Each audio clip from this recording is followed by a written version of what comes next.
Hi and welcome back, my name is Emily. In this video I will be creating 3 cards using some new products from Trinity Stamps. And I will start off by showing you this 6x9 stencil. This is called Lemon and Leaves and I think it's just gorgeous. It contains 4 stencils and you can see that the lemons comes with both the inside and the outside pieces, so you can do some creative masking, and I will show you how you can do that today, and it was really easy when you just started doing it. So first off, I removed all of the lemons that I didn't want to have that I wanted to color in. So I picked a yellow color from Lawn Fawn and my blending brushes from Trinity Stamps, and I just went in and colored this, and you can see this is real time, so I'm just gently going over it in both directions, and now I'm speeding it up here so you don't have to see me coloring this all day long.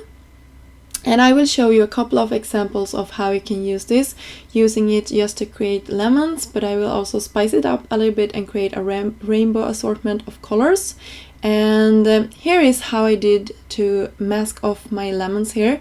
So I just kept them to the left of my screen here, and I took some removable adhesive and just went over it. You could also take pixie spray or something like that if you have that in your stash.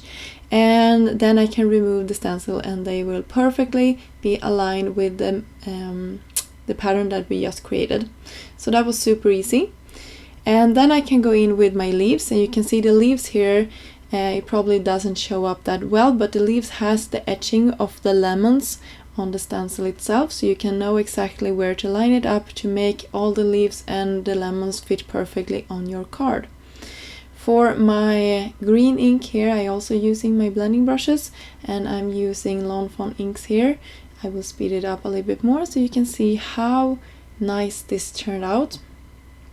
And as I said, the leaves comes with 2 parts. So I will stencil in the first layer, and then I will go in and create the second layer here. So here is how we're building that scene, and I'm leaving the lemons inside all of the places when I'm doing this. Here I thought I might be wanting to start with the leaves instead, so I went over it with some brown ink.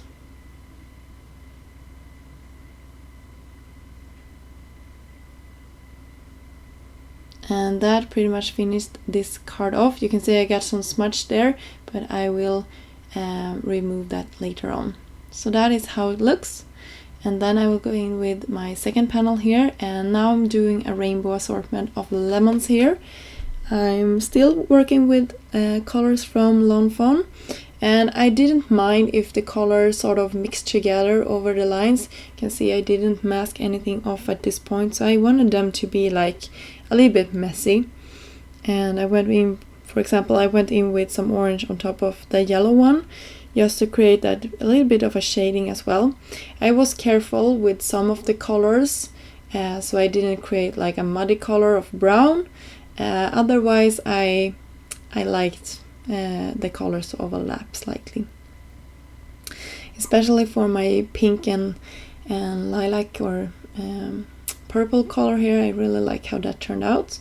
Cleaning off my stencil and removing it and placing all of those masks back together again. And this time I was a little bit lazy, so I just went in and did it with out the stencil on top.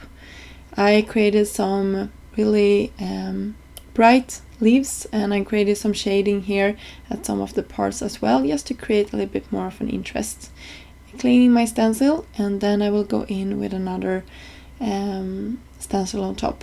For this panel I didn't use Nina paper, that is my go-to paper. Otherwise I decided to go with a paper from Make a Forte.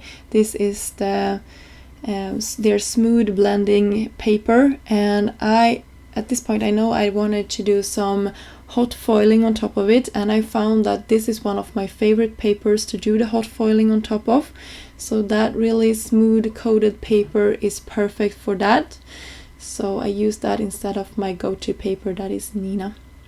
Also the blending was really nice, since this is a blending paper. The blending was really beautiful on the colorful panel that I created. So here I wanted to use just the leaves and show you that you can use this as is. You don't need to mask off any lemons or do anything like that. If I had wanted to, I could also have created a fourth way to use it and just create the lemons on top of the leaves. I will do that next time. So here is my gold hot foil. This one is from Spellbinders, and I'm just using a craft knife to cut away the foil that I will not use. And I should tell you that this was the first time ever that I used my hot foiling system, because I bought it recently and I was so excited to get started. And of course I messed up a couple of times, but otherwise it was really easy to use. And if you follow Janas McCullough, she has, I hope I don't butcher her name, she's really talented and have created a lot of helpful videos if you want to create hot foiling or try hot foiling yourself.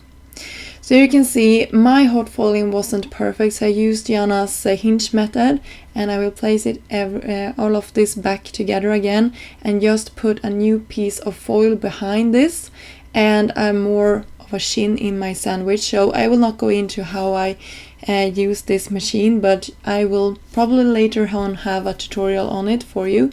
But I can tell you that I just changed my sandwich here, and I could without any problem and without ruin all the work that I had done, go in and double foil this. So you can see now I have a perfect sentiment to go across. And by the way, this sentiment, this large Celebrate, is also from Trinity Stamps, and it's called Big Celebrate. And this is an A2 standard panel, so you can see how beautiful that goes across and how perfect that foiling was. And another tip that I just came across, you've probably seen this if you have this machine, but this is the tool that it comes with, and I find that it was super helpful for getting up my packaging for my foil. So this foil was the Sparkle Aura, and I used that for my third and final card. I also wanted to share with you that this die set that I am showing you, the Big Celebrate, comes with a shadow. I cut that from vellum. It also comes with a die that I cut from gold shimmer cardstock there, and it also comes with the foiling plates, so you can use either or. And I just wanted to play around with it because I think it was so geniusly designed and so fun that it comes with everything. So you can see I foiled and cut out my sentiment, and that is also an option. And for fixing my mistakes with my stenciling there, you saw previously that it wasn't perfect. I just took a brown pen that I had in my stash sorry, and went over the lines just to make them a little bit smoother and making them look a little bit larger intentionally, and that fixed my problem. I also went in with some embellishment here and there on my card just to give it a little bit more of a shine. Also to match with my sentiment that is really the focal point on this card. So I hope you liked this video. If you did, please give this video a thumb up and subscribe to the channel if you want to, or if you haven't already done so. That really helps us out. And until next time, I hope you have a great day. And by the way, all the products are linked down below in the description box. Bye!